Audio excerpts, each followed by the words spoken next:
good. The Subcommittee on Digital Assets, Financial Technology, and Artificial Intelligence will come to order. Without objection, the chair is authorized to declare recess of the committee at any time. The hearing is titled Unlocking the Next Generation of AI in the U.S. Financial System for Consumers, Businesses, and Competitiveness. Without objection, all members will have 5 legislative days with which to submit additional material to the chair for inclusion in the record. I now recognize myself for 4 minutes for an opening statement. Artificial intelligence is rapidly changing industries across the world. Few sectors are more prepared and more impacted than financial services. For decades, our financial institutions have been at the forefront of development and deploying AI technology, from algorithmic trading to machine learning systems used in risk management to combating fraud in better and faster ways. The rise of generative AI represents the next transformative step, which could bring new efficiencies, new opportunities, and potential new risks to our financial markets. This subcommittee has demonstrated strong leadership in charting a path forward for transformative technologies, including digital assets, most recently through the Clarity Act and the Genius Act. Today, we turn our attention to artificial intelligence, examining how it is being deployed in financial markets and assessing whether the current regulatory framework is prepared to keep pace. The United States has long been a hub for financial innovation, and we must ensure our policies support responsible AI adoption, not stifle it, as seen during the Biden-Harris administration. Recently, the Trump administration released its AI Action Plan, which emphasizes American AI leadership across all sectors.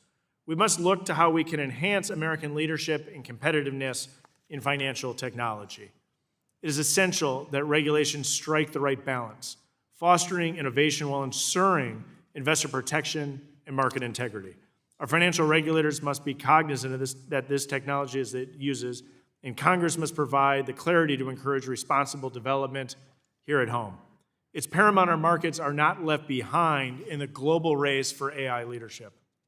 We're fortunate to have with us today a panel of esteemed experts who bring a wealth of knowledge and experience in artificial intelligence and its deployment in the financial system. The information we learned today will build upon our prior work and assist the subcommittee in shaping policies that encourage responsible innovation in financial markets while cementing American AI leadership. I want to thank our witnesses for being with us today, and I look forward to today's discussion. I'll now recognize the ranking member of the subcommittee, Mr. Lynch, for 4 minutes for an opening statement. Thank you very much, Mr. Chairman, and thank you for your courtesy. I had a vote on a subpoena in another hearing, and that caused my delay. But thank you, and I want to thank this panel of witnesses for your willingness to come before the committee and help us with our work. This hearing continues this committee's oversight work to examine the use of AI in the financial services and housing sectors. As evidenced by the final report issued by the bipartisan working group that Chairman Hill and I co-chaired last year, financial institutions, fintech companies, and even financial regulators are already deploying AI to maximize operational efficiency and achieve cost reduction across their core functions, from personalized customer services and consumer lending to fraud detection and financial crime monitoring. At the same time, the rapid development of AI-based technologies has introduced serious risks into the financial service space. The Treasury Department, the Federal Reserve, and Consumer Financial Protection Bureau have all expressed concerns. Other financial regulators have repeatedly cautioned that the development of robust and trustworthy artificial intelligence is dependent on our ability to encourage innovation that maximizes oversight, consumer protection, data privacy, as well as workforce protection and marketplace fairness. In view of these considerations, I'm concerned by the Trump administration's decision to rescind some of the common sense federal directives that sought to advance the safe and responsible development of artificial intelligence. This includes the reversal of an executive order directing all federal agencies to enforce existing consumer protection laws and to develop additional regulatory safeguards against fraud, unintended bias, discrimination, and privacy violations only when absolutely necessary. President Trump subsequently issued his own AI action plan, a strategy that largely reflects the divergent view that consumer protection stands as an impediment to AI innovation, a position with which I strongly disagree. Regrettably, the AI Action Plan undermines state-level AI regulation by requiring federal agencies to, quote, consider a state's regulatory climate, close quote, when allocating funding, and to outstrip federal funds from any state with a regulatory framework that it considers burdensome.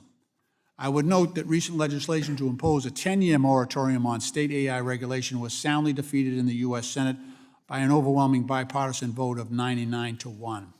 The AI Action Plan similarly impedes federal oversight of AI-based systems by directing the Federal Trade Commission to stand down from ongoing investigations that unduly burden AI innovation.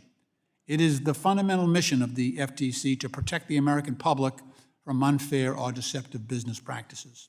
President Trump also recently issued an executive order to limit federal procurement of AI large language models to those that are developed with ideological neutrality, as reported by the independent Brennan Center for Justice. Compliance with the order will likely require technology companies to degrade model performance and undermine public trust in their technology. Not surprisingly, our committee has received regular reports from AI stakeholders who have put AI development on hold over concerns that their integration of fairness metrics will run afoul of the executive order.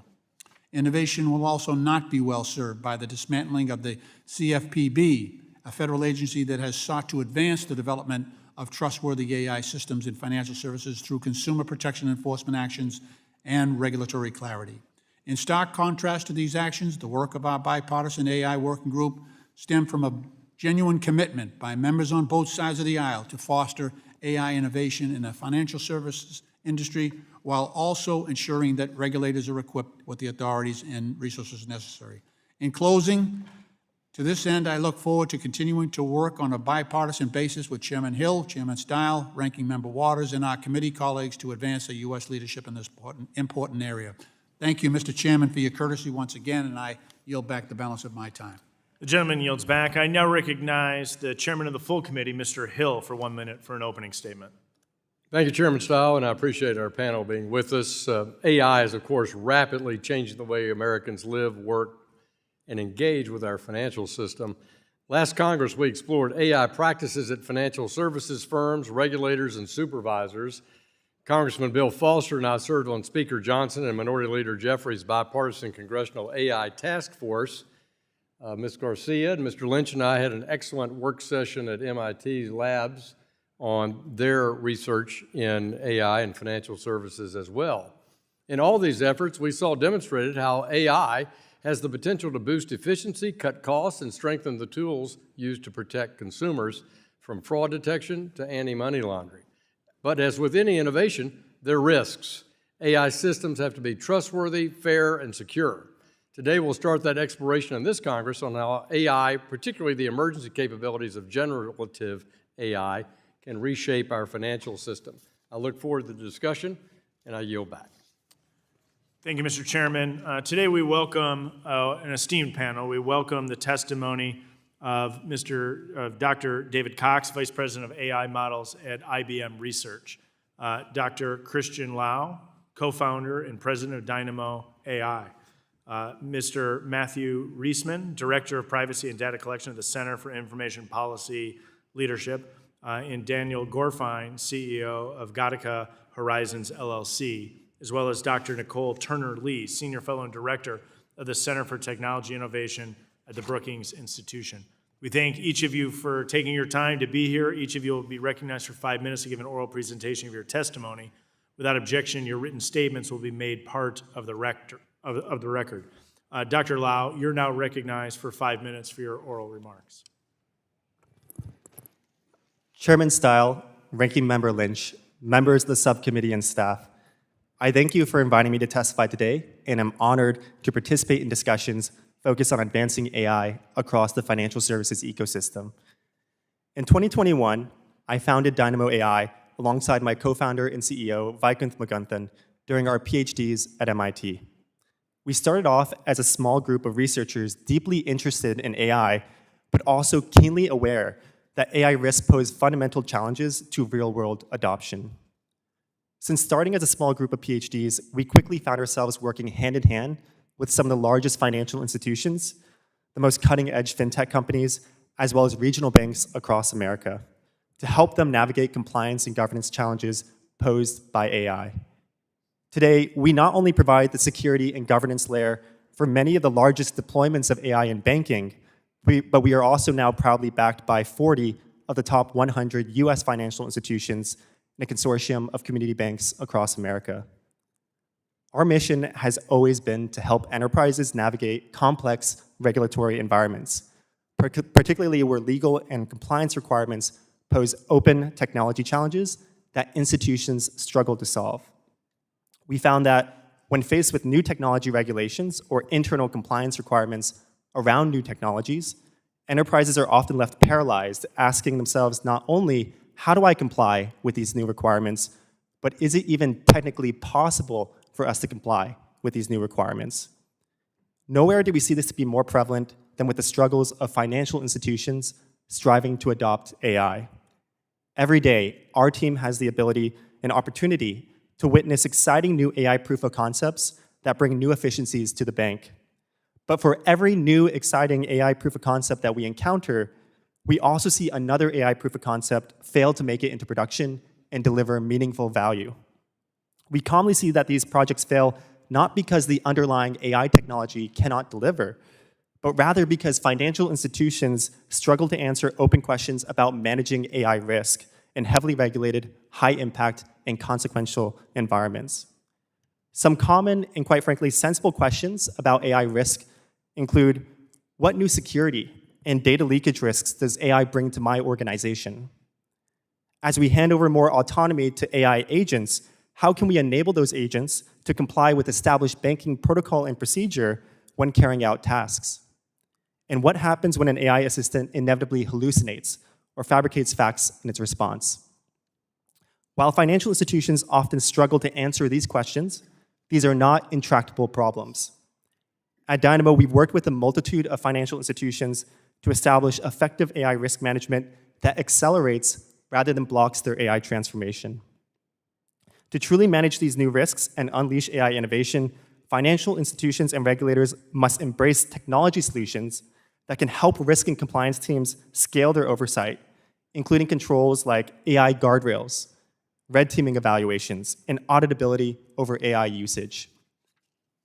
Importantly, the AI landscape is evolving at breakneck speed, and regulators and policymakers need to adopt governing frameworks that keep up with the pace of innovation, rather than falling behind on new opportunities and risks. Regulators should expand the use of AI sandboxes, as called for in the administration's AI Action Plan and the bipartisan HR 4801, to not only enable technology teams to experiment with AI on high-impact use cases, but also bring leading evaluation and red teaming technology to rigorously test these experimental AI against real-world risks. Drawing on global examples such as Singapore's successful sandbox programs, the US can strengthen competitiveness while promoting secure and compliant AI.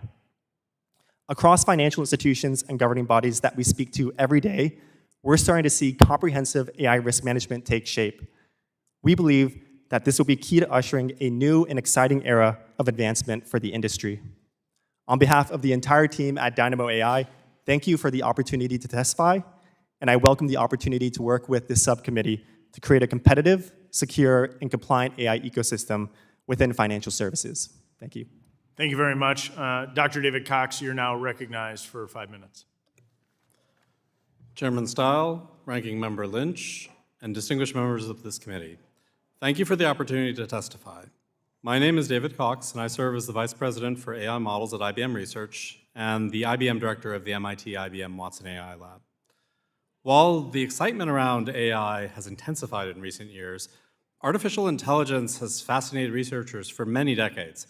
To give you a sense of our historical place in this, IBM has been on the vanguard of this ongoing revolution from the very beginning, when an IBMer co-authored the proposal for the 1956 workshop, Dartmouth Conference, that coined the term artificial intelligence and gave the field its name.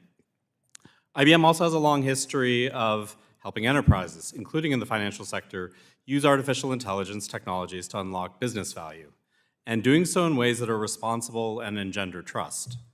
Our work spans a broad spectrum, from helping to identify appropriate use cases, to providing tooling to govern both the development and deployment of AI systems, to inventing new technologies for trustworthy AI. From the start, IBM has tested AI internally before offering it to others, an approach we call Client Zero. By deploying AI internally, we ensure our models are stress tested in the real-world environments before they ever reach clients. For example, by leveraging IBM's Watson-X AI and automation tools, we help to augment the skills of our own workforce by eliminating repetitive tasks. This has enabled our employees to focus on more challenging, rewarding, and impactful work with the time they save. For the financial industry, the implications of AI, particularly generative AI and large language models, are transformative. LLMs are not merely chatbots. They are multifunctional tools that can be adapted across a wide range of financial services use cases. These opportunities come with challenges. Large models consume enormous computing resources, raising both costs and concerns about energy use. Transparency is vital. Enterprises and regulators must understand the provenance and quality of the data underlying deployed systems. Security is also paramount, as organizations seek to safeguard sensitive information when using cloud-based systems. But perhaps the greatest risk is hesitation. If industry delays too long, consumers in the US economy may miss out on the early benefits of adoption. Responsible governance is not a brake on innovation. It is a mechanism that ensures that innovation can be deployed securely and sustainably. In regulated environments, firms must understand exactly what data underpins their models and be able to audit those systems over time. That's why IBM's enterprise AI efforts are grounded in 3 principles: open, trusted, and secure. Open source AI strengthens transparency, reduces dependence on proprietary vendors, and enhances US competitiveness. Trust is built through transparency in data curation, training processes, and lineage between models and data. And finally, security must be embedded throughout the AI lifecycle, from data collection to deployment, backed by continuous oversight rather than reactive compliance.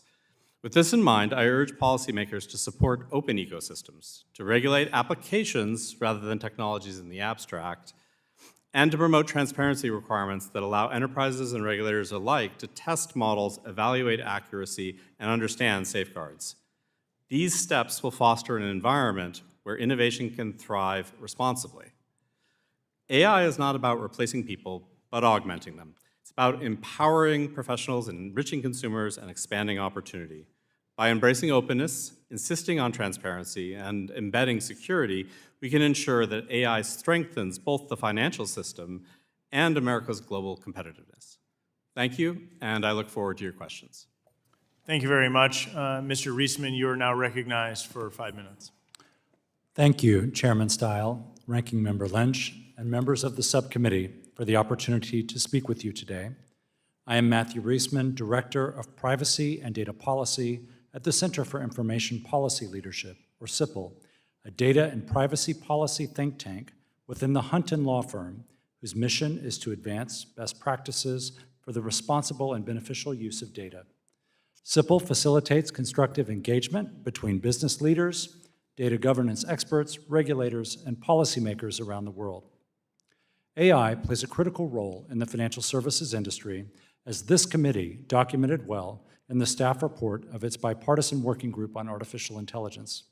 For years, machine learning has strengthened financial services institutions' ability to combat fraud, provide richer and more tailored services to existing customers, and extend services to new ones. More recently, generative AI has boosted productivity across functions, from software development to customer service.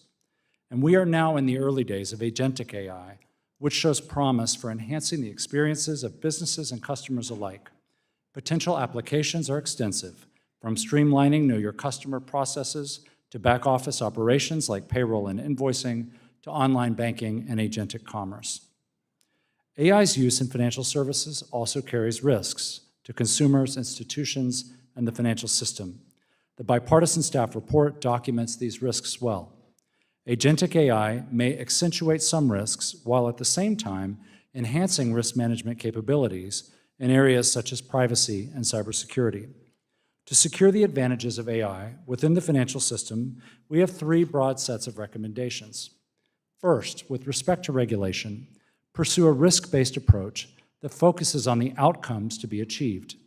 Avoid overly prescriptive measures. Build upon existing foundations, including regulations, guidance, and standards that are already in place. When necessary, clarify or adapt their application to emerging technologies. Consider risks and benefits in equal measure. Incentivize organizations to adopt accountable practices. Build trust through meaningful transparency. CIPL has long underscored that these concepts of organizational accountability are central to smart governance of data and technology. Second, enable the responsible use of data for model training and development. To function safely, effectively, and fairly, models must be trained and tested using rich data sets. Regulators should apply data protection principles in ways that ensure the quality of AI systems while preserving individuals' privacy. Privacy-enhancing technologies, or PETs, can reduce risks associated with the use of personal data. Examples include synthetic data, which is artificial data that mimics the value of real-world data, and differential privacy, where random noise is added to data sets to prevent identification of any individual's data. Policymakers should encourage continued research on and use of PETs. Third, engage in cooperative dialogue among regulators, technologists, and industry. As AI continues to evolve rapidly, stakeholders must learn from each other. Fostering such exchanges is the heart of CIPL's mission, and regulatory sandboxes offer an invaluable avenue for such dialogue. Numerous jurisdictions have established regulatory sandboxes over the past decade, from the UK to Singapore to US states like North Carolina and Delaware. We commend steps to promote sandboxes under America's AI Action Plan, the proposed bipartisan bicameral Unleashing AI Innovation in Financial Services Act, and other proposed legislation. CIPL has published numerous papers on the aforementioned topics and is continuing our research on them. We look forward to the discussion today and to supporting your efforts to secure the benefits of AI and financial services for everyone. Thank you. Thank you very much. Mr. Gorfine, you're now recognized for 5 minutes.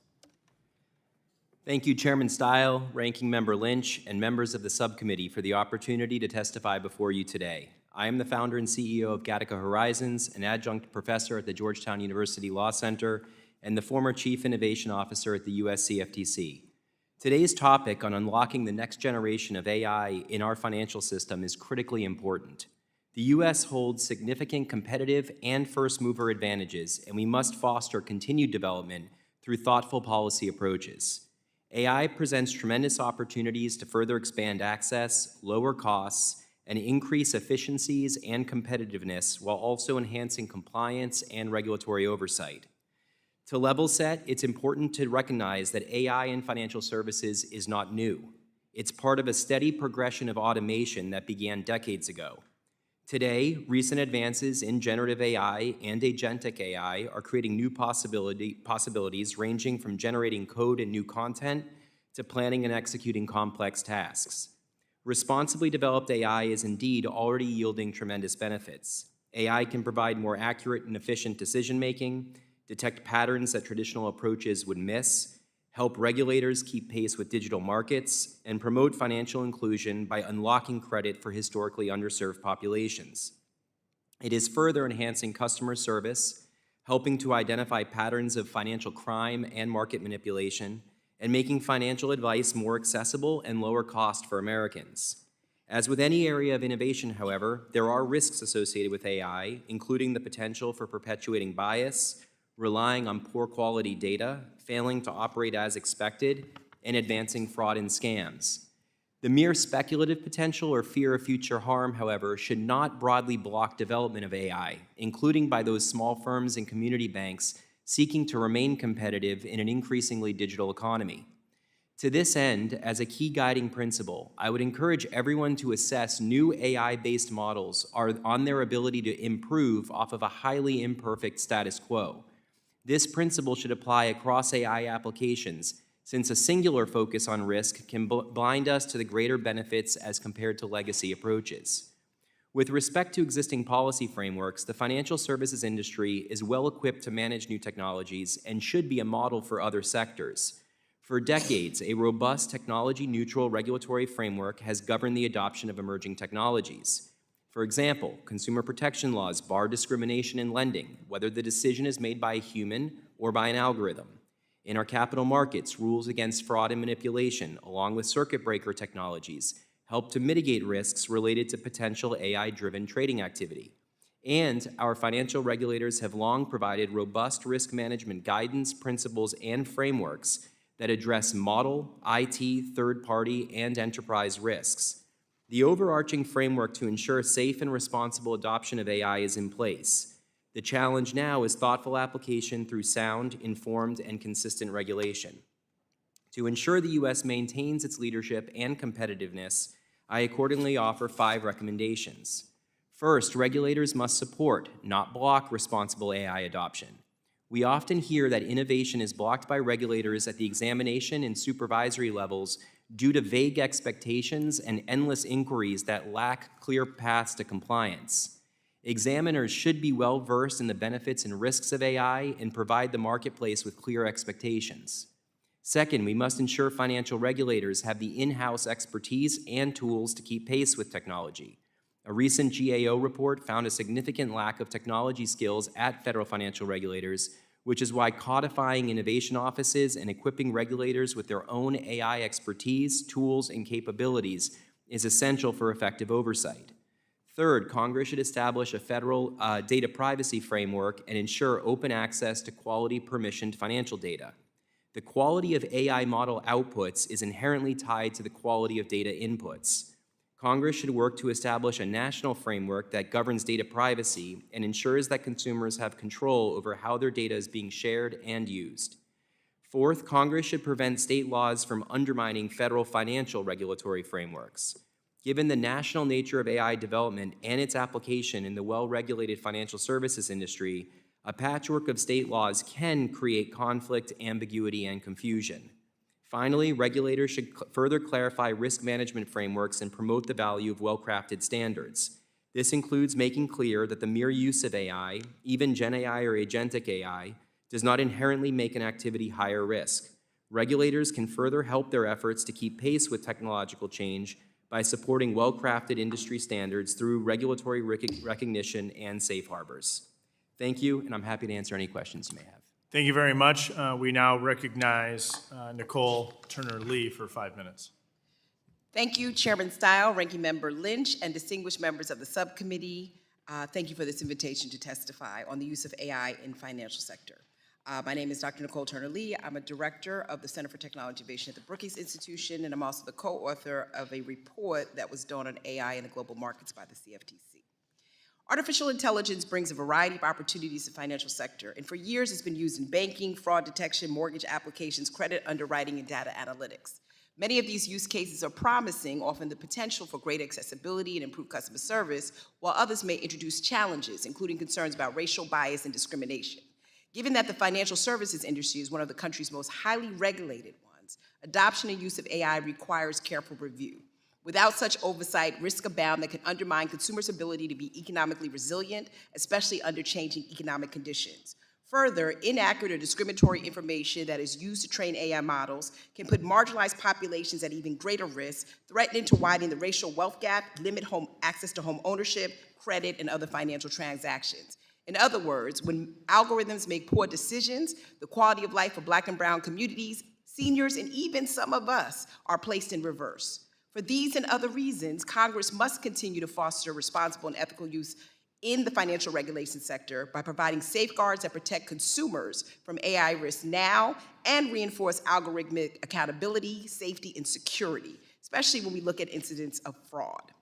Congress can also safeguard consumers from both the unintended and intended consequences through legislation, which starts with comprehensive national privacy standards and reinforcing the jurisdiction of independent federal agencies and state attorneys generals who enforce consumer protection regulations in the age of AI. For example, the former director of the Consumer Financial Protection Bureau clarified that algorithmic decision-making is held to the same standards as human decision-making. the Department of Justice, the Department of Housing and Urban Development. These agencies also previously released documents stating the compliance with many of the provisions that apply to either tenant screening or fairness overall.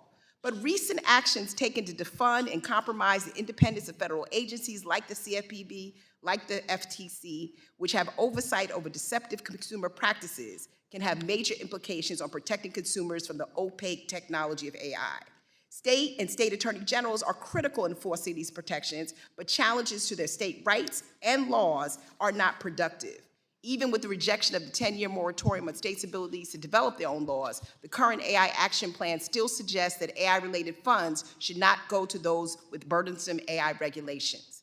In the absence of a national framework, states must continue to protect the millions of seniors, children, marginalized populations, and even farmers who are being barraged by algorithmic discrimination, deep fakes, and other malicious attacks on their financial well-being. Recent proposals from legislators seek to establish regulatory sandboxes for AI developers where companies can apply for waivers or modifications. But without strong regulatory or enforcement consequences, companies will have another avenue to exploit the personal information and behaviors of consumers. As my Brookings colleague Aaron Klein suggests, we should be creating more greenhouses, which allow for more transparency and sunlight into these processes, promoting collaborative partnerships between business, government, and consumers to see where issues arise and how the three of them can foster trust with one another. These approaches can also assist in anti-bias discrimination, which is also very much imperative to building trust. I'd like to just close with 5 proposals for members of this committee to consider as we embark on the inquiry today. Ensure that the industry is compliant with existing legal statutes and remedies which reinforce algorithmic accountability. The financial sector is already regulated by numerous federal and state organizations. It's imperative that it stay that way, and that they also comply with acts like the Fair Credit Reporting Act and others to seek the prevention of discriminatory results. Mandate transparency guidelines and full disclosure for all consumers. Companies need to tell people publicly when they are using AI to make decisions. Those model outputs should be explainable and accurate and reliable. Encourage, not discourage, responsible and ethical development of financial models. Innovation and regulation can be complementary. And I think that's to the benefit, again, of those greenhouses, which show transparency in the ideas and processes that we embrace in this area. Brace for the adoption of agentic AI, but do the first 2. Make sure there's consumer protection in place, that we're poised to benefit from the autonomous nature of agentic AI, but we still have firm oversight. And finally, I would say, invest in AI financial literacy programs so that consumers know how this industry and sector is evolving. These and other questions I place before this committee, and I look forward to your questions and collaboration. Thank you very much, Dr. Turner Lee. We'll now turn to member questions. I'll recognize myself for 5 minutes for questioning. I want to start with you, Dr. Cox, if I can. Let's do a real quick stage setting. Algorithms have been utilized in the financial services space since the 1980s, but we've now seen an explosive investment into AI. What is sparking this massive investment in a short answer?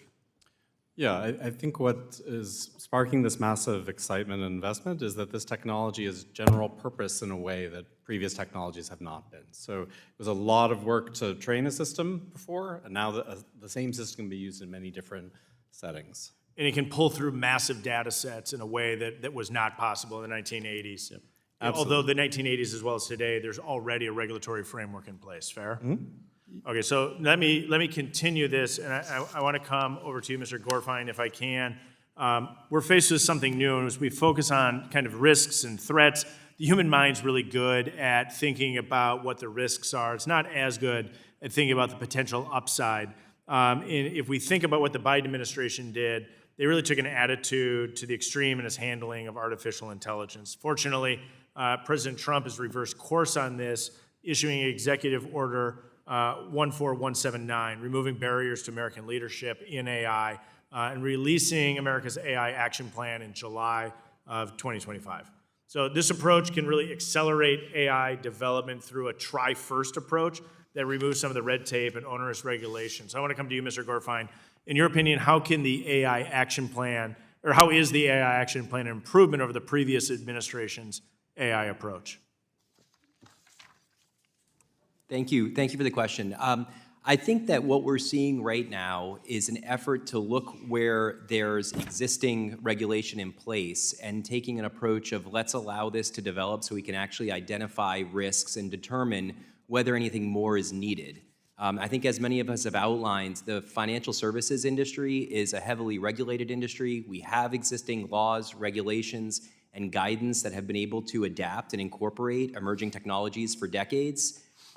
There are some approaches, including around the world, that are looking to do things kind of preemptively and in a more prescriptive fashion, versus an approach where we say, hey, we have this scaffolding in place, we have principles in place to guide adoption of technologies in a responsible way.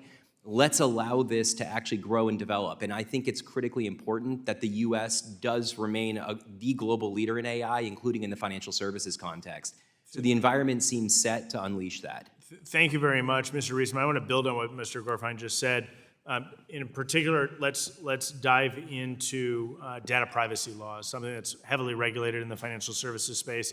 But with the advent of AI, there's additional concerns that are coming online. So as financial services firms are increasingly deploying AI in areas like lending, fraud detection, customer services, what role will Americans' personal financial data play, and how do we use AI to implicate existing data privacy laws?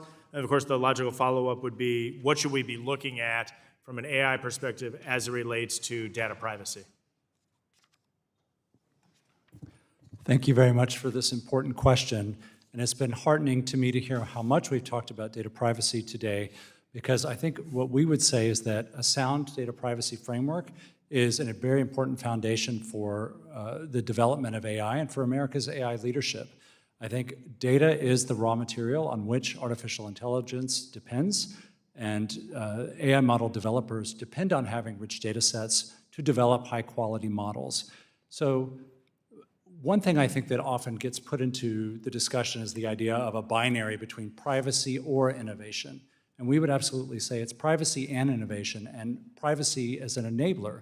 So a good data privacy law with modern interpretation holds on to classic principles we've had for decades in privacy law, but allows for flexible use of data for purposes such as model training and development. So building on what you're saying, do you believe that we can regulate and address AI under the current regulatory framework, or do you need a new regulatory framework which has been proposed by some? What I would say is that as a first step, we should look at the framework that we have, look at it closely, and a lot of the elements, as has already been discussed today, are there, and try and be very precise about identifying any lacuna. But first, let's look at what we have. Dr. Cox, you're nodding. You agree that we can, in many ways, regulate AI through the existing framework? I think certainly the starting place should be what are the risks, what are the outcomes that you're trying to govern and control, and then any modifications that come from the technology can come from there, but starting fresh. Thank you very much. I agree. I yield back. I'll now recognize the gentleman from Massachusetts, Mr. Lynch, who's also the ranking member of this subcommittee. You're now recognized for 5 minutes. Thank you, Mr. Chairman. This morning, a number of us had a meeting with Jack Clark, the co-founder and head of policy at Anthropic, and it was I think enlightening to hear him say how for Anthropic that the investment, the advancements, the deployment of AI had exceeded by about 5 years their expectations of the development and advance of AI, even based on the projections that they made 3 years ago. They said we're 5 years beyond where we thought we would be today. And I just point to the velocity of change here in this sector, and what a problem it creates up here in terms of trying to regulate that and protect markets as well as protecting consumers. I know a couple of you have mentioned the sandbox model, and Ms. Turner Lee, the Singapore model, and we actually had a congressional delegation from this committee go to Singapore and kind of review the model that they had for their sandbox back when they were doing a fintech sandbox and crypto sandbox. So interestingly enough, their their sandbox has an ethical framework which begins with a principles-based approach, so that there's elements of fairness and accountability, inclusivity, and it sets an ethical foundation for all AI projects. It has a bias mitigation element to their sandbox, and mitigates bias in those AI systems. And developers are encouraged to assess their algorithms for potential discrimination. There are data transparency practices that must be complied with. Organizations must be clear about how data is collected, processed, and shared. Explainability requirements within their sandbox model. So they must ensure that their AI systems can provide understandable justifications for their decision-making. And there's also very strong stakeholder engagement, encouraging a wide range of stakeholders, and massive user privacy protections that are very important, not only for Singapore, but globally and certainly for the United States as well. And there are regular reviews and audits of that sandbox process among these participants in the sandbox, as well as blueprints and guidelines and knowledge sharing. Is that the formula that we should use if we're going to go? I know the full committee chairman has an idea about sandboxes, and we're going back and forth, he and I, about what that should look like. I'd just like to get your feedback. You've touched on a lot of the sensitive issues, and I'd like to hear you extrapolate a little bit more.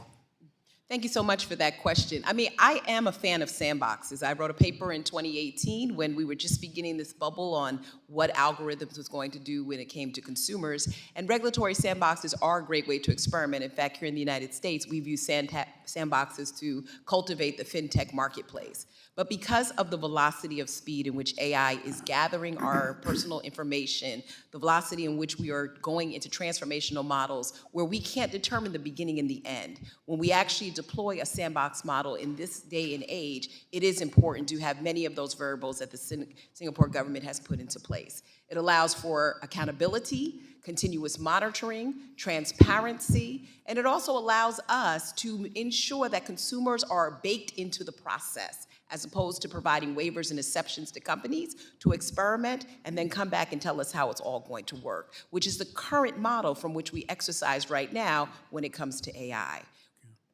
Thank you. One problem that I noticed in the Singapore model was the number of participants was limited, so it never scaled up. So some of the problems that we see with AI is when you get that scalability. And is there a way for us to, I know the auditing and review after the sandbox is ongoing, but is there any way we can sort of make sure that that scalability effect is implemented inside of a sandbox? Well, I think one of the areas in which many of us who have fought for consumer protections are interested in The gentleman's time is, so we'll ask you to write that for the record, cognizant No problem. of the time. The gentleman yields, and the gentleman from Michigan, Mr. Huizenga, who's also the vice chair of the full committee, is recognized for 5 minutes. Thank you, Chairman Style. Dr. Laauo, we're talking about sandboxes. Do you have anything? I know have been commenting on this in the past. So do you have anything additional thoughts that you would like to? Definitely, we are actually participants in the Singapore AI sandbox that they've set up, the AI Verify Foundation. And it's actually been working exceedingly well in the sense that these types of government agencies, they need to bring the latest technologies to actually evaluate the latest risks that are emerging with AI agents and new AI technologies. And so by bringing in innovative technologies to do that type of red teaming and testing, they're able to stay ahead. Think about here in the US where we have regulatory agencies that are still being educated about the technology, whereas in Singapore, they're able to unleash a lot more in terms of AI potential through bringing in new technology to test and evaluate it. So I think there's a lot of benefits there. And also to the point that Congressman Lynch mentioned around scalability, red teaming is a very labor-intensive problem, right? So you have thousands of tests that enterprises have to perform. If the federal agencies can provide more guidance and tooling around that, it's going to accelerate AI adoption. Okay, that's helpful, thank you. Staying with you here, we often hear of an AI arms race with China that, if lost, would threaten U.S. national security and the United States' global economic dominance. In your opinion, is the United States currently, how are we currently faring, I guess, in this arms race, and are we failing at it? If so, how? And more importantly, how can Congress and the U.S. government writ large ensure that the United States outpaces China in the AI space? I think there's been different paradigms emerging here. One is where you have a federal government that can choose and pick and invest in winners in this space versus creating an open marketplace where different, say, large language model providers or vendors can compete within this marketplace, right? And I think what we're seeing when we talk to folks within the DoD or Department of War now, we see actually a movement towards opening up these marketplaces where many different vendors can compete and the best solution rises to the top. Again, I'll move back where actually evaluating which are the best solutions for use cases that is going to drive America's national security interests really comes down to, can we do the right evaluation of those large language model providers or vendors? And so combining open marketplaces that foster innovation, allow different folks to compete, and then we get to choose the best ones for our use cases is absolutely essential here for us to be competitive in this arms race you're talking about. By the way, I deeply appreciate how you are succinctly wrapping up some very complicated and detailed things and allowing me 2 minutes yet to ask other questions. So that's it's important up here when we only get 5 minutes.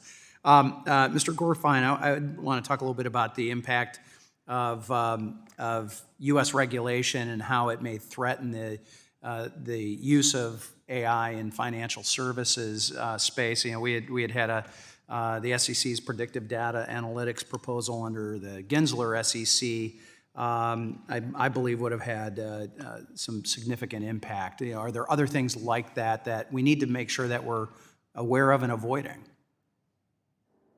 Yeah, so I appreciate you raising the predictive data analytics rule. I mean, that was rescinded, and I think that was an example of a Rightly so, but rightly so. As we saw with that SEC chair, he was expansive in his pursuit of covering every territory he possibly could. Right, and I would agree, it was not technology neutral, and that should be kind of a guiding principle. It had incredibly broad... So it should be tech neutral. Absolutely should be technology neutral. And importantly, like the soft power too, in the way that regulators communicate to the marketplace is important. So with the predictive in other words, you don't want to be pounded into the ground and threatened with being put out of business? That doesn't foster innovation? That can be a challenge. Allow the sarcasm to be mine, so that's okay. That can certainly be a challenging environment. I think especially when you're talking about smaller firms, and when I think about regulatory messaging, it's the small firms, it's the community banks that don't have large armies of compliance teams that are able to parse certain types of messaging that comes from regulators, so it can serve as a big deterrent to adoption. In the last 30 seconds, how can these smaller community financial, you mentioned community banks or credit unions, how can they use AI to compete? Well, so I'm a big believer, and I say this in my written testimony, in standard-setting organizations, like industry-driven standards that regulators can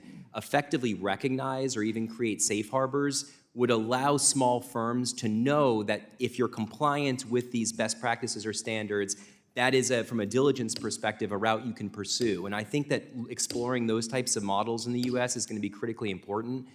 I realize back. time. Thank you. Gentleman yields back. The gentleman from Illinois, Dr. Foster, the ranking member of the Financial Institutions Subcommittee, is recognized for 5 minutes. Thank you, Mr. Chairman, to our witnesses. I guess Mr. Reeseman and maybe others have mentioned the importance of privacy enhancement techniques. Several years ago, when I was chairing the AI task force on this committee, I dragged in a witness to talk about homomorphic encryption and some of the differential privacy techniques. And I noticed just recently, and it was clear back then that these were not ready for prime time. There was a huge penalty for performance, and the privacy wasn't actually that great. I noticed recently Google just announced this Google Vault Gemma, which sound like they're actually implementing training with differential privacy. And so I was wondering if anyone on the committee could say something about, are these techniques really ready for prime time? And is there the possibility of a regulatory safe harbor for firms that commit to using high-quality differential privacy and type tools? Thank you for the question. It's been quite extraordinary to see the progress on privacy-enhancing technologies over just the last few years. I think you're right that not so long ago, many of them were not ready for prime time, but the curve has been quite steep in terms of many of them becoming much more feasible. Part of it is that many privacy-enhancing technologies are compute-intensive, but our computing power collectively is growing a lot stronger, so we're able to handle that. I think there was also a sense that a lot of them were complex and maybe out of reach, especially for smaller companies. There's a whole ecosystem now of expert companies that are able to consult and offer what you might call off-the-shelf privacy-enhancing technologies to make them much more available, much more broadly. So It would make sandboxes easier to implement. Any other sort of comments on the state of the art? Anyone disagree that this is something that's pretty promising at this point? Well, things like fully homomorphic encryption, they provide very strong guarantees, and you're correct that they're slower than conventional computing, but the leaps and bounds that they're making in that technology, it's orders of magnitude, 1,000 times better. Every time I turn around, it's gotten better. So I think that's moving very fast, and the hardware is going to ultimately start to close that gap as well. So I think we're going to benefit from that wave. Yeah, that could be a key component to a safe sandbox in a lot of these things. Absolutely. Relating to, one of the things we struggle with is the small bank versus large bank, trying to level the playing field we can. And it's one of the things that AI can potentially help us with. Soon all of us will have in our pocket the best team of lawyers that's ever been assembled. So it means if you ever get in a fight with a billionaire, a legal fight, the billionaire will not be able to get a better legal team than you have essentially for free. Now, similarly, a small bank should, through AI, be able to have access to a really good AI risk advisor and a team of risk advisor AIs, so that even if it's a pretty small bank, this team will know every way that any bank has failed in the history of this country, and they just have a tremendous amount of knowledge and make it easier to operate a small bank. Similarly, the regulations and RegTech, I think, is another real advantage. I did an interesting experiment a couple weeks ago where I said, okay, Claude or whoever I was using, give me the balance sheets for 3 banks that have just failed for typical reasons, and it just knocked it out of the park. And then I said, now give us a resolution plan for each of those 3, and it was great. I mean, it just said, okay, in this case, set up a bridge bank. In this case, try to merge it. In this case, just liquidate it. They were very sophisticated things, and I was impressed. I was wondering if any of you have a feeling for whether that's really kind of the future of regulation, that even small banks have all of their records electronic. If there was a standard interface for the accounting software that gets run that could report up to risk management and to the regulators, you could have real-time stress testing against dozens of scenarios every single night for the smallest bank, and that would be a real leveler. And any thoughts? Is there a reason why things can't evolve that direction? Dr. Laauo, you looking?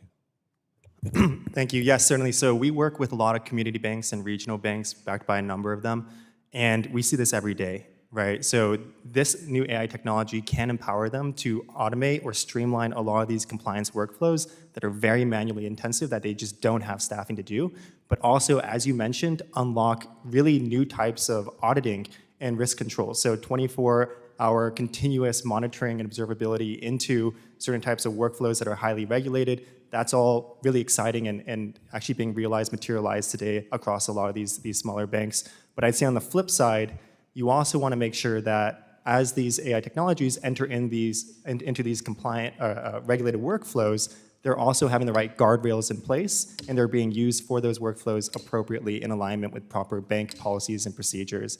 So that's something that actually requires technical expertise. The gentleman's time has expired. We ask you to complete that in writing. The gentleman from Ohio, Mr. Davidson, who's also the chair of the Subcommittee on National Security, Illicit Finance, and International Financial Institutions, is recognized for 5 minutes. Thank you, Chairman. Clearly, AI represents a transformative force, one that can exponentially enhance productivity, bolster our financial system's global edge, and it will no doubt influence our culture. Technology never exists in a vacuum, and I've long warned about the erosion of our Fourth Amendment protections in the digital age. The Patriot Act, for example, massively expanded domestic surveillance. The Bank Secrecy Act had long ago obliterated any real claim to privacy in your financial dealings. Most state bureaus of motor vehicles are monetizing the personal data citizens are required to provide just to drive or obtain ID. Now the government is outright buying data that would otherwise require a warrant or a subpoena, sidestepping the Fourth Amendment entirely. Because we are serious about fostering innovation, and we are serious about our Constitution, we also need to recognize that AI should serve the American people without turning it into another tool for unchecked surveillance or data exploitation. Mr. Chairman, I'd like to submit this document for the record. In my recent op-ed for the Daily Caller, I emphasize privacy is a foundational layer for ethical AI. Without objection. Thank you, Chairman. Without it, we're handing the keys over to surveillance state on steroids. I mean, so we need to update the regulatory framework for AI or build it in Congress, and we certainly need to address privacy because that is the data set that AI is using. Urgent questions, including who's liable if AI is misused, who profits and how when someone else's data or intellectual property is indexed or shared with AI. When does law enforcement need a warrant, if ever? These aren't abstract questions, they're urgent, and Congress needs to be proactive, not reactive, to set clear boundaries. We can't let AI become another excuse for Big Brother to pry into our lives. So what safeguards do we need? We should learn from other jurisdictions, but we should, of course, chart our own course. The EU's AI Act, for instance, takes an approach with outright bans on real-time biometric surveillance and social scoring, measures that align with protecting individual liberties from invasive tech. But in other ways, the European Union has become, pretty Orwellian with some of their privacy approaches and speech limitations. So positively framing safeguards around AI is important. Freedom surrendered is rarely reclaimed, so I'm encouraged by the Trump administration's AI action plan with its emphasis on accelerating innovation, building infrastructure, and leading globally. It promotes open source development, cuts red tape, and streamlines permitting without smothering the private sector. Mr. Reeseman, how are financial regulators protecting the vast amounts of sensitive financial data that the government already collects from AI exploitation? Thank you for the question. First of all, I just want to your point about raising data privacy and this very important foundation for a sound environment, not only for keeping people safe, but for innovation, and would underscore our sense that having a sound privacy framework in the United States is actually not only consistent with, but important for achieving the goals of the AI Action Plan. So it's encouraging to see progress in that area. I think others may have more experience than me with what's going on inside the agencies for what they're doing to keep data safe, so I would defer to others. Anyone else? I'm happy to take that, and I would agree that data is the one place screaming for federal legislation to create a proper baseline for how we secure data that will be consumed by AI models. With respect to your question, what can regulators do? We were just talking about privacy-enhancing technologies, things like encrypting data. Ultimately, financial regulators need to be recognizing that there are these developing privacy-enhancing tools and making sure that regulated financial institutions can use those technologies. So data can be encrypted. We can avoid creating honeypots of information that are being sent every which way. I mean, the reality is today, all of our information, driver's license photos have been emailed, sent to every single provider. There is a better way to move encrypted information and limit access to who actually gets it. Thank you. I think the computing architecture is really important. I've always liked blockchain technologies. I like zero-knowledge proofs and ways to protect data that way. The government, in some cases, has artificially limited that. But I will submit written questions for the record. I'm really curious how you protect intellectual property, copyrights, trademarks, and maybe monetize that for other people down the way. Maybe blockchain does it. Maybe there's other ways. But thank you for your expertise and attention. Thanks for this hearing, Chairman. I yield back. Gentleman yields back. The gentlewoman from California, the ranking member of the full committee, Ms. Waters, is now recognized for 5 minutes. Thank you very much. Dr. Turner Lee, we've seen the development of new AI technologies like agentic AI, which can operate independently and autonomously. Agentech AI is capable of self-directed and complex behavior and can also carry out multi-step tasks. Financial services companies are now experiencing and experimenting with agentic AI in investments, credit decisioning, and more. However, I'm concerned about the new scale of risk and vulnerabilities from all of this. Dr. Turner, can you elaborate on the potential risks for agentic AI and whether a liability framework can help us mitigate those risks? Who's responsible for the actions of an AI agent if something goes wrong? Thank you so much, Congressman, for that question. I mean, I think much of the conversation we've had today is on this promise of AI as it relates to efficiency in the financial sector, and agentic AI is an extension of that. The more and more financial institutions can become more autonomous through chatbots and other tools that allow people to not necessarily talk to a financial counselor, but to talk to AI to be able to get through their steps. It makes sense on the productivity side, but it doesn't make sense for the consumer. The consumer has a lot of reputational risk that comes with this, a lot of financial risk, and in an industry where we know that consumers are at the heart of any type of harm or potential harms that come through misadvice or miscalculation, it can have a huge effect, not only on people who are wealthy, but people who are experiencing the wealth gap. So I appreciate your question. I do think we need a liability risk structure for this, one in which Congress thinks through the same type of consumer protections that we're defunding right now and diminishing, even with many of the actions today to append those regulatory agencies like the FTC and the CFPB. As we move into agentic AI, without those guardrails and the ability of states in particular to control how people respond to this new technology, it is actually going to go further than we can catch up with it. Wow.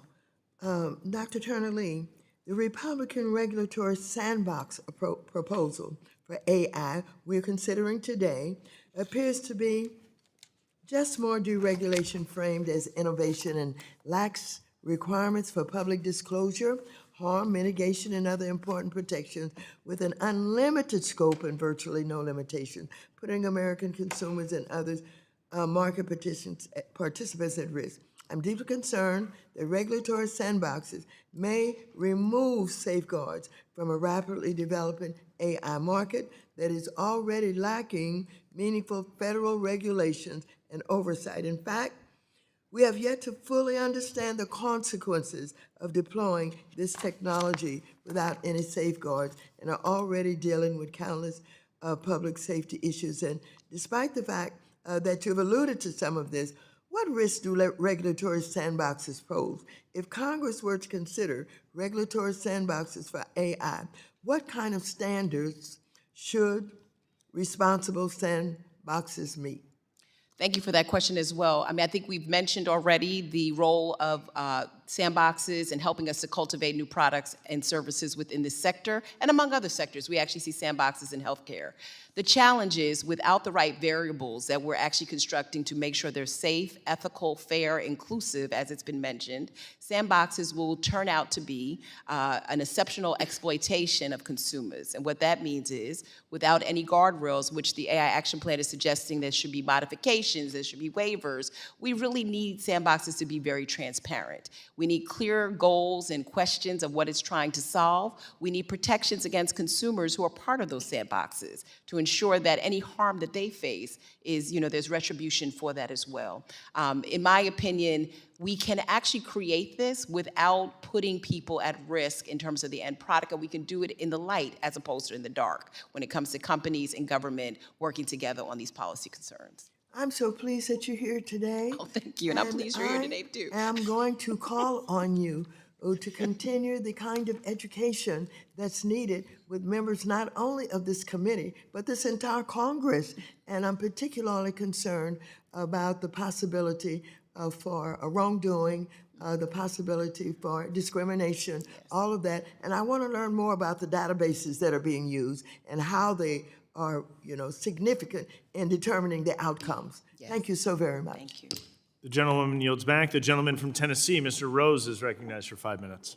Thank you, Chairman Stile, and thanks to Ranking Member Lynch for holding this important hearing, and thank you to all of our witnesses for taking time to be with us today. I want to start with you, Dr. Cox. Could you please describe the concept of technological singularity and share your perspective on whether you believe AI will achieve singularity and provide an estimate on the possible time frame for this development? Thank you for the question. So the idea of a singularity is this: when we reach a point where the technology is able to advance its own progress faster and faster and faster, such that it can get sort of a positive feedback loop, and then we suddenly have an explosion of capability. One of the things that's interesting that, I just dusted off a copy of The Singularity is Near by Ray Kurzweil that happened to be on a shelf that I was cleaning up. One thing you'll see about futurists is they often get the shape of things right, but the years are difficult to predict. And I wouldn't hazard to make a guess about when that's going to happen or if it's going to happen. But I would just say that I don't think we're anywhere near, as somebody who works with this technology day in and day out, I don't think our biggest risks come from sort of some eclipse of AI is better at everything than humans are. There certainly are labor market issues that we have to deal with as subtasks of a job are displaced. But I don't think we're in imminent danger of anything so extreme as a singularity. Thanks, I appreciate the insight. Dr. Lee, I found an interesting article from the nonprofit Cash Essentials that states, quote, some AI-driven systems may treat cash transactions as suspicious, leading to increased scrutiny and regulatory pressure that discourages cash use, unquote. How can we ensure that AI does not discriminate against individuals who use cash?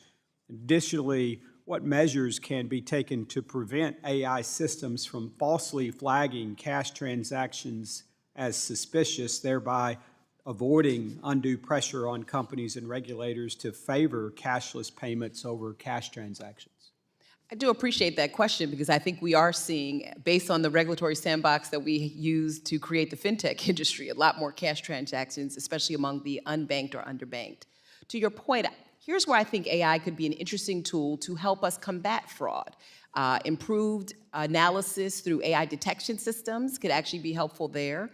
Using AI in ways that the AI sort of cleaves with the data about the underbanked or unbanked and combines that with traditional legacy systems could also be helpful. We often talk about AI as just taking people's data, but it also considers other externalities, like where you live, what your zip code is, these other proxies. Oftentimes those proxies are for the worse in terms of bias and discrimination, but they could actually also be helpful in helping us understand what the new modern economy looks like in banking. So I would suggest that there are some techniques on the technology side, but there's also room for people like me as a sociologist to come sit at the table and help determine how we do this better.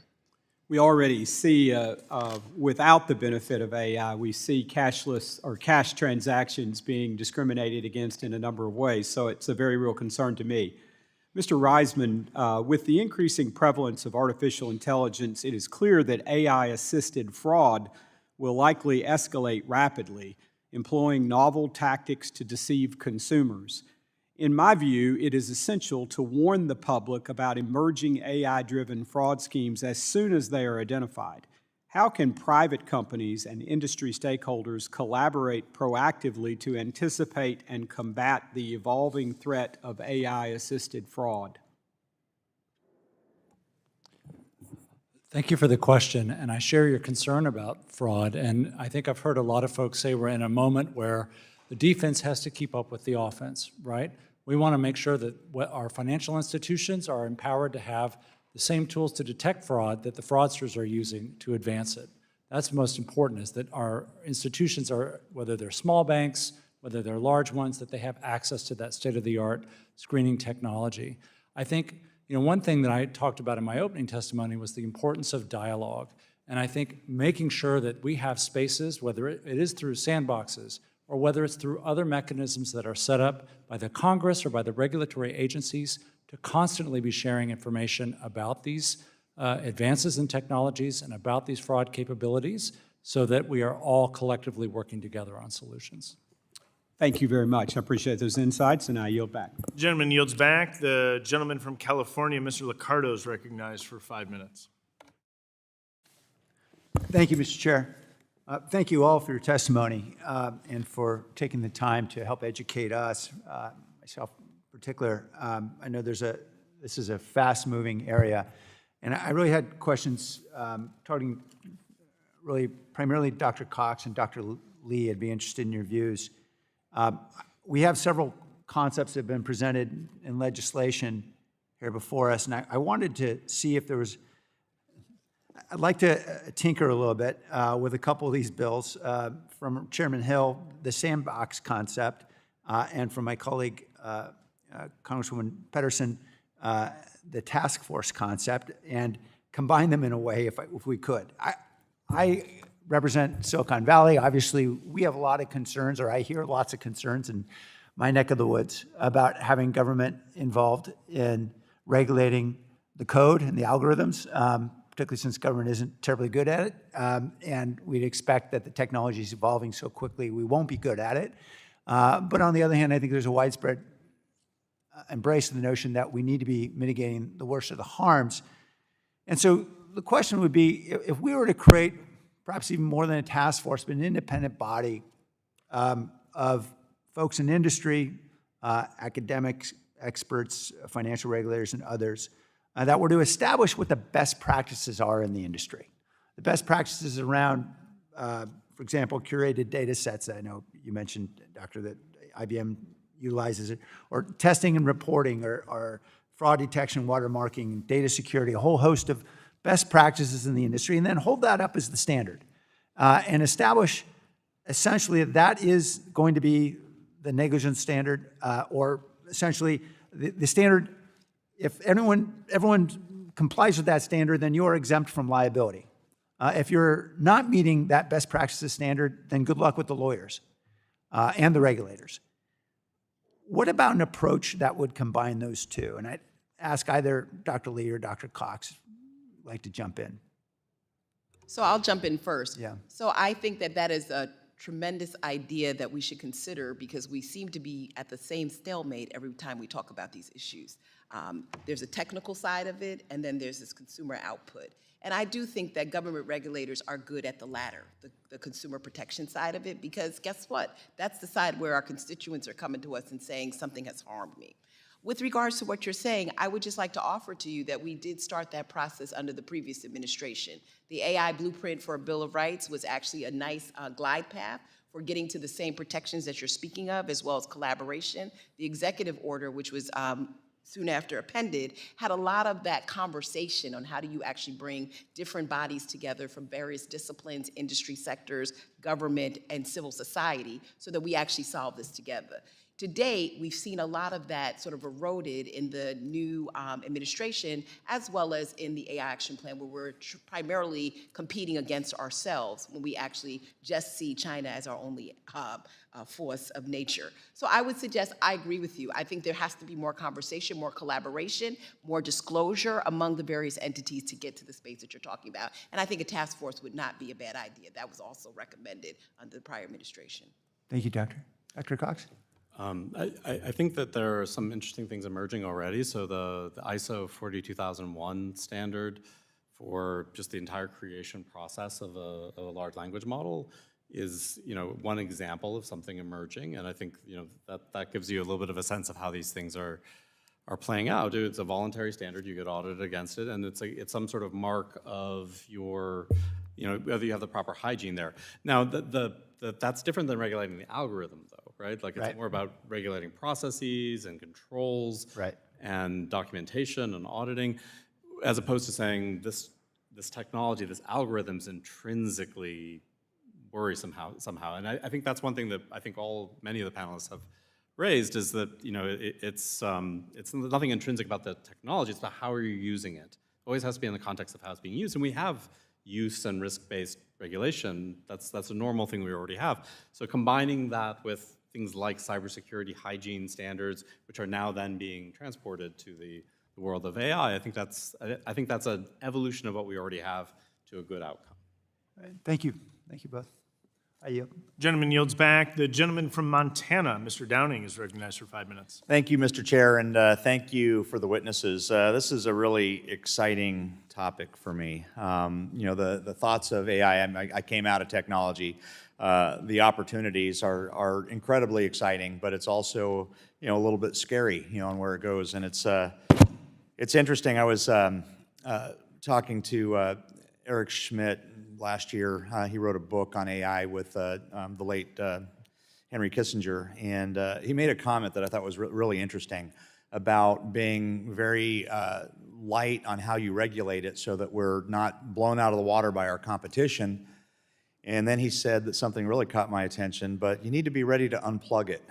And I wasn't exactly sure what that meant, but it was an interesting comment that I'm still dwelling on.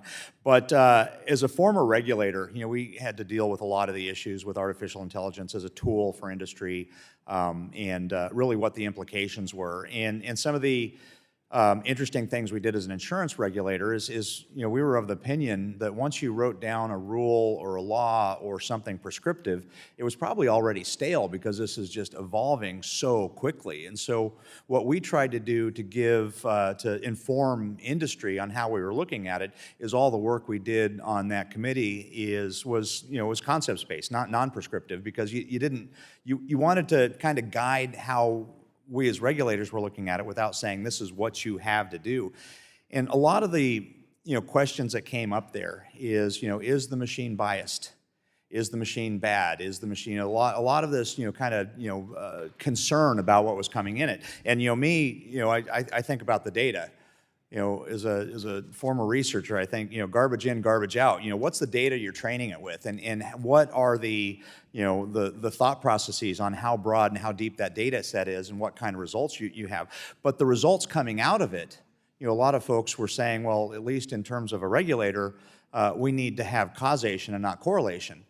And I don't agree. I think if you have a high statistical probability of getting the same results that from this system, a lot of our life is based on correlation and not causation. I think you can use that, as reality or close to reality. But then, if it's giving you a result you don't like it's affecting a protected class, if it's something that you don't like, that's the public policy decision, not machine bad.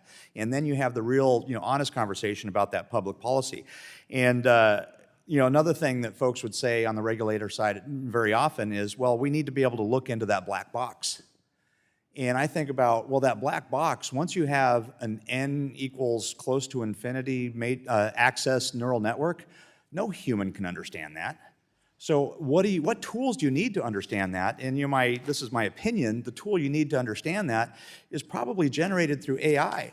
And so you have AI doing that, and it comes back to the ancient question of quis custodiet ipsos custode. Who's watching the watchers? And it's an interesting problem to come up with.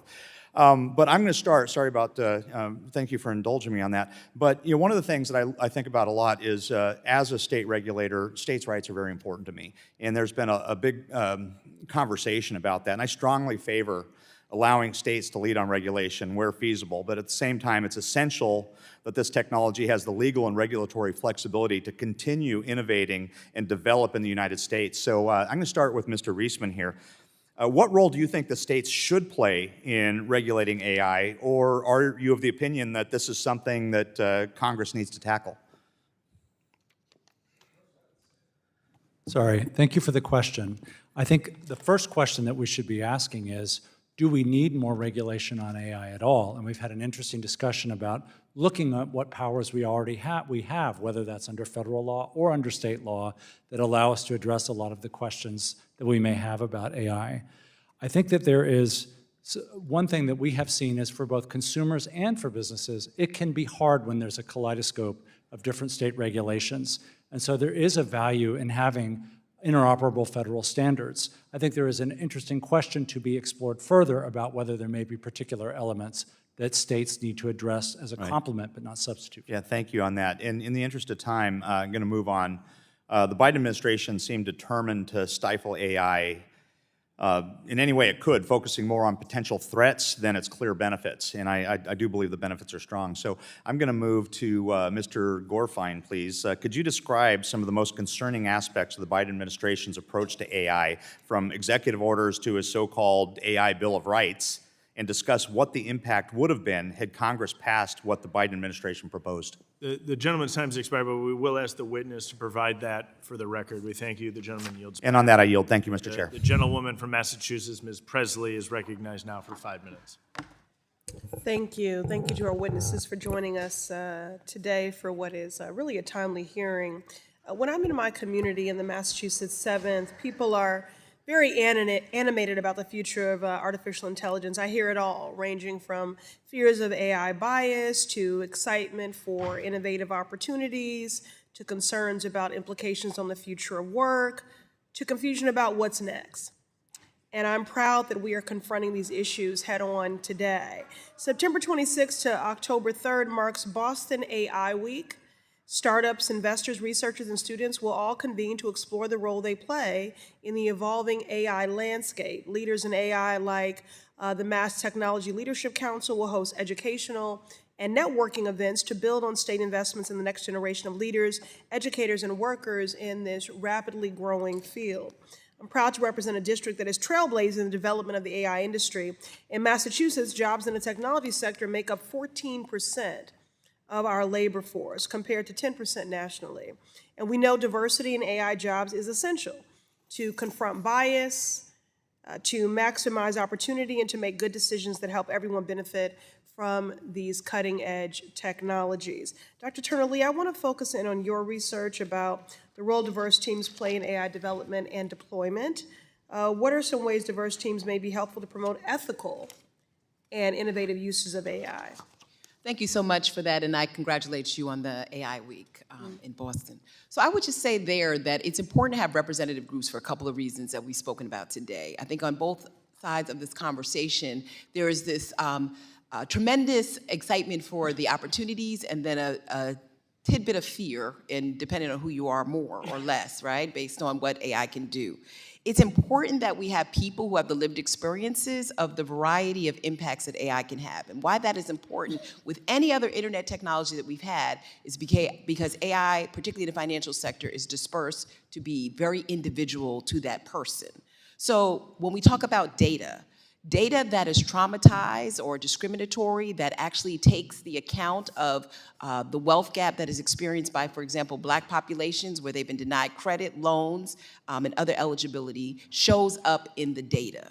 And when you do not have people who understand that lived experience, that experience passes on generationally, and the AI tends to then affect their quality of life. Loan denials continue, et cetera. So I think it's really important to have not only background diversity, but diversity of various people from various disciplines, various sectors, sitting at the table. How are we building financial sector AI without people who actually understand how community banking works or sit in the roles of experienced financial literacy counselors, for example? You have to have everybody there.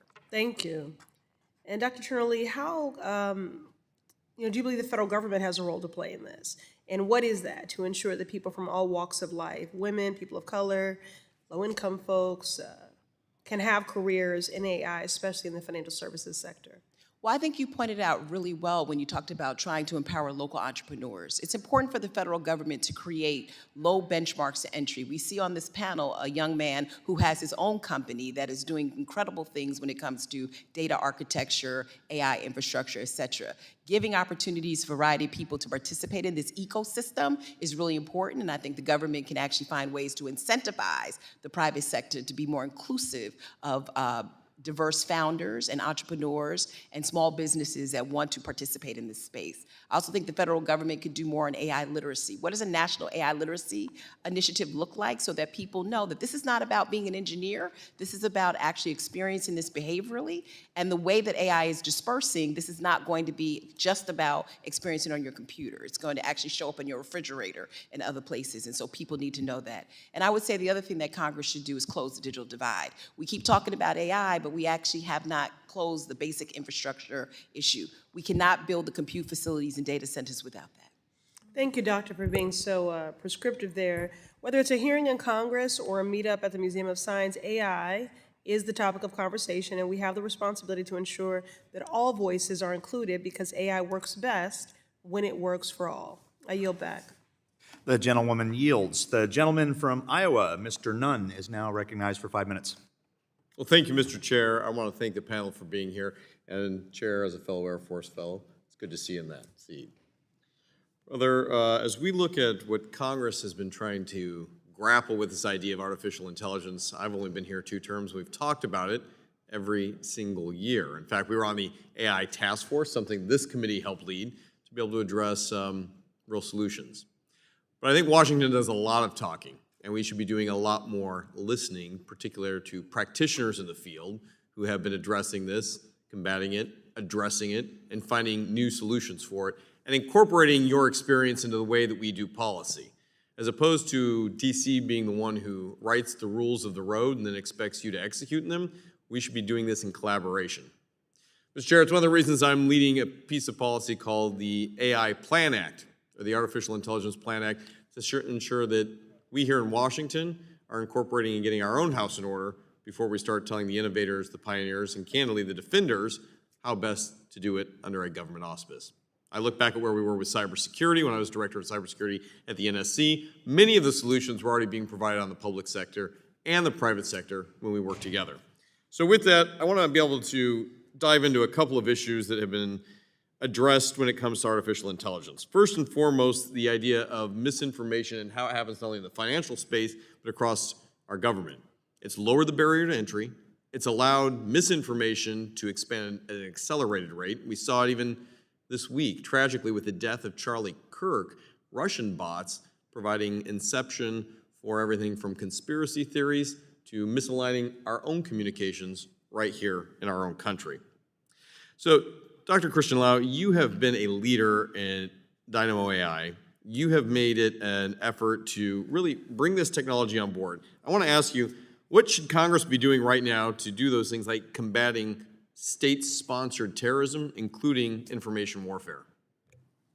Yeah, that's a great question, and particularly you mentioned the PLAN Act, which you proposed, which I think is a really great step forward in looking at these different risks, how AI can be used for misinformation, but also used for different types of financial crimes, right, and threaten systemic risk to our system. One thing that I'd emphasize is that keeping up with the pace of the technology is key, and talking to practitioners about the latest risks is absolutely essential to making effective legislation, right? One thing that I had an opportunity to talk to your team about is the advent of AI agents, and particularly you brought up cybersecurity risks, right? So AI agents is where you give these systems more autonomy to carry out end-to-end workflows and tasks. A lot of times they can go in many different directions. But this also opens up new risks for agents to potentially exfiltrate data, or for state actors to leverage agents and actually send what we call prompt injection or jailbreak attacks to actually exfiltrate information from protected systems in the financial services or elsewhere. So an AI agent can pull an email, that email could have an embedded hidden instruction or prompt injection, and that agent then can be overridden to actually perform malicious tasks like crash a system or exfiltrate sensitive information. So I think the work that you've been doing on this act, as well as talking to leading practitioners, is absolutely key to keep up with these risks.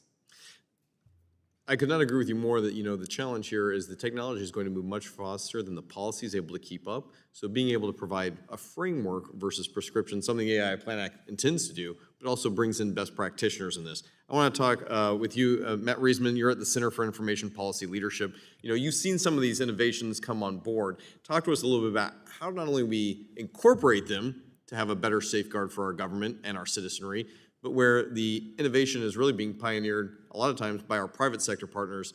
How should we be incorporating that into how we do work here in Washington, D.C.? Thank you for the question. I think, number one thing that's been encouraging to us to see is that, on the one hand, you have said the technology is moving quickly. Responsible actors in the space are continuing to innovate, but they're not leaving their values, and they're concerned about making trustworthy AI behind. Smart businesses in the sector, including a lot of the leaders, recognize that having trustworthy technology isn't just good, it's good for business.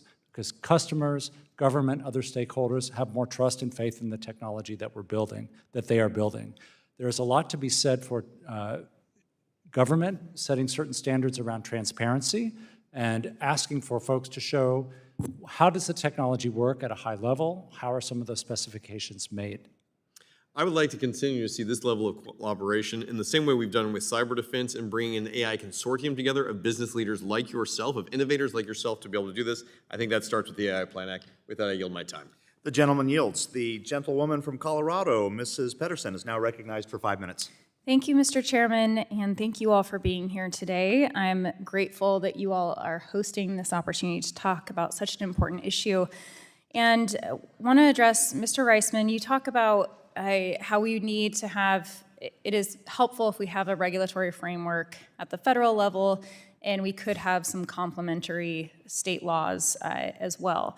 But I'm really worried because we worked in a bipartisan way to provide a framework to try to continue to move forward here in Congress. We aren't known for being the most efficient body in government, and our inability to come together to produce a regulatory framework on AI is concerning when I look at the risks that are involved. There's great opportunity for efficiency and a lot of promise in all of the different sectors, but I'm especially worried in the financial sector and the vulnerabilities that we have. We know that the risks that already that we're facing are going to get exponentially worse with AI. Already 50% of fraud has been identified as using AI. 92% of the financial institutions surveyed indicate that fraudsters are using generative AI, and 44% of financial professors report that deepfakes are used in fraudulent schemes. And so when I think about the impact to our financial system and what the gaps that we're leaving here, what are the most important steps? And this is opening up for all of you. How do we provide to ensure that we don't have the gaps in supporting our smaller financial systems, so our smaller banks, making sure that they have access to the technology, and what would you recommend on providing that framework and those guardrails at the federal level? That's a lot to ask, so don't feel the pressure, but if anyone wants to add on just some of the key things that we need to be thinking about right now. I'll start. Okay. So I definitely think the conversation has centered around really advancing national data privacy standards, and I think that conversation, as someone has already mentioned, will sort of ring in the beast of data that is actually fueling these systems. So if we can come to some bipartisan support on that, I think that would be helpful. I also think that approaching, Congresswoman, as you said, some of these very nuanced areas like deepfakes, data is out there that seniors are thinking that their grandchildren are calling them for money, and when a senior's economic viability is compromised, that's worse for the whole family. So I think going into those verticals where there is bipartisan agreement is another area. We've seen that with the Take It Down Act in terms of anything that has to do with any manipulated content, I think is a step forward. But I do also think that we have to reimagine what it looks like in terms of regulatory framework that has some guidance and guardrails, which I'd be happy to share with your office in more detail. That's great. I look forward to working with you on this. And we have a bill as well that I've worked with Representative Flood on. It is the Preventing Deepfake Scams Act. And this is important because, our agencies are only able to take on what we're directing them to do. And so when we look at trying to change with the times, to make sure that they have the support they need to address the challenges that we're facing now, can you speak to the greater coordination needed between the regulators, the industry, and the subject matter experts to develop strategies to protect financial institutions and consumers from fraud using AI? I sure can if no one else will.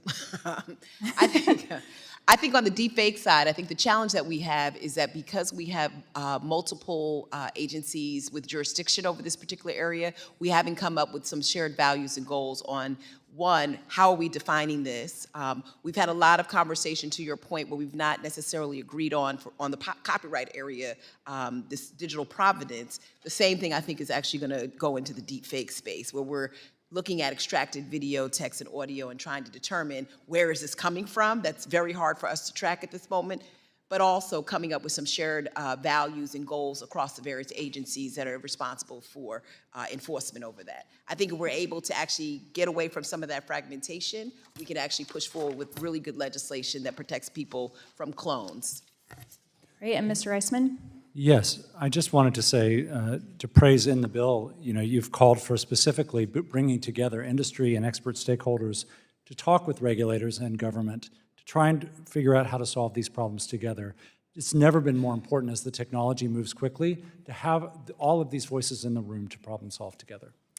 It seems like we should bring bills to do this for every agency across, sorry, thank you, I yield my time.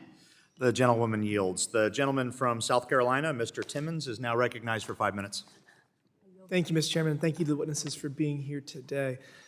I'm pleased that the subcommittee is turning its attention to the use of artificial intelligence in financial markets. Like stablecoins and market structure, this is a technology that will have a significant impact on how American companies and consumers engage with our evolving financial systems. In order for the United States to remain a global leader in innovation, we must establish clear rules of the road that allow the free market to thrive, and we must do so thoughtfully and effectively.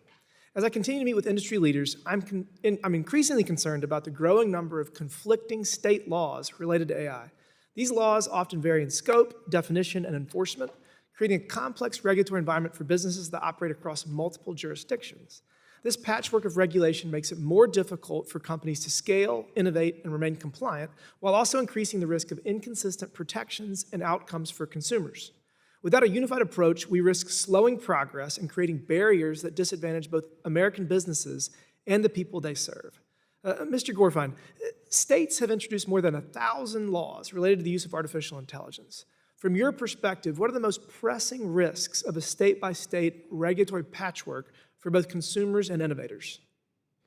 So it's a good question, and I want to start by being very clear that when I look at this issue, I'm talking about it within the context of the regulated financial services sector.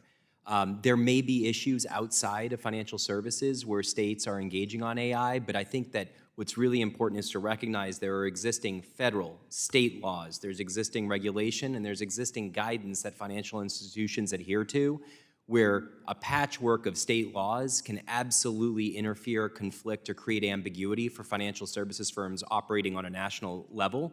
I think that's especially clear in the data context. We have existing GLBA data privacy laws in place for financial services firms. If you start introducing patchwork of state approaches, that can be really problematic. The same goes for, when it comes to risk management, there is a very careful risk management framework in place for financial services. And again, I do worry about interference of state laws there. So that's how I'm thinking about the interplay of state federal, especially in the context of the financial services space. I'm going to turn that a little bit around and say, while this is going to be difficult for financial services companies to comply and to work across state lines, let's talk about the AI companies that are trying to create these products. I mean, the Chinese are ahead of us or close to being ahead of us, and the businesses that they have that are focused on this do not have this burden. Would you say that that's an equally difficult challenge? Yeah, I mean, the broader question for AI is that I do think having a proper federal framework that allows us to operate on a national scale makes really good policy, market, and competitiveness sense. So that is something that I would absolutely encourage, because as we're describing, it's not even just a national competition, it's global, right? So these activities transcend borders, and having a coherent kind of federal framework there makes good sense in the AI context. Thank you for that. While there are many challenges involved in legislating and establishing clear rules of the road for artificial intelligence, there are also powerful opportunities. Artificial intelligence has the potential to equip financial institutions with advanced tools to better serve their clients, improve efficiency, and reduce risk. As I mentioned earlier, one of the most common concerns I hear from both large financial institutions and smaller community banks and credit unions is the burden that regulatory compliance places on their operations. These requirements strain both their financial resources and staffing capacity. Artificial intelligence offers a promising solution to help automate and streamline compliance processes, allowing firms to redirect time and resources toward innovation and customer service. Dr. Laauo, given the significant burden that regulatory compliance places on financial institutions of all sizes, How is artificial intelligence helping firms streamline these processes and manage risk more effectively? Thank you for the question. Definitely we see applying AI to compliance workflows is one of the highest ROI activities that we're seeing banks implement today, including smaller community banks and regional banks, right? And the reason is not just are they able to automate more workflows where you have low staffing, but also they open up new opportunities for greater compliance. Think about continuous monitoring, 24-hour audits, et cetera, right? But on the flip side, you also need to be able to look at, as you're introducing AI to these regulated workflows, what type of guardrails or controls are put around those AI so that they are able to follow the right policies and procedures when executing those workflows. That actually, in many cases, is the more challenging problem, is how do you rein in this autonomous AI to actually carry out the task effectively and in compliance. Thank you for that. Emerging technology has the ability to make sure that the U.S. is the center of the global economy for decades to come, and we got to get this right. With that, Mr. Chairman, I yield back. The gentleman yields. The gentleman from New York, Mr. Torres, is now recognized for 5 minutes. Thank you, Mr. Chair. AI is the most transformative technology of our time. The rise of generative AI could prove to be as revolutionary as the advent of writing or the advent of the printing press. Whether AI will create a better world or a worse world, no one knows for sure. What we do know for sure is that the world will be radically different from anything we've seen before. There is nothing new about the use of AI in finance. What is new is the use of generative AI, large language models in finance. So my first question, what are the capabilities in finance that a large language model can perform that legacy AI has been historically unable to perform? Anyone who can answer that question is free to do so. I can go ahead and jump in. I think Dr. Cox actually mentioned at the beginning, the reason why there's so much investment in the space is because it's general purpose AI, meaning that it could actually do many different things. You can prompt it in infinitely different ways to carry out certain types of workflows that are very specific to your day-to-day, all the way to doing things like continuous monitoring, et cetera, right? So that's the power of the technology, is these general purpose AI models. What's the best new use case in finance? Yeah, I would say I mentioned compliance as one of the very high ROI activities because the manual effort involved in that, but I'd say the most mature one that's delivering the highest ROI that we see is around developer productivity. The ability for these AI agents to actually go and build applications from scratch, empowering. Even we're seeing small community banks leverage these to actually really accelerate their own software development and integrating their infrastructure stack. Can an AI banker outperform a human banker?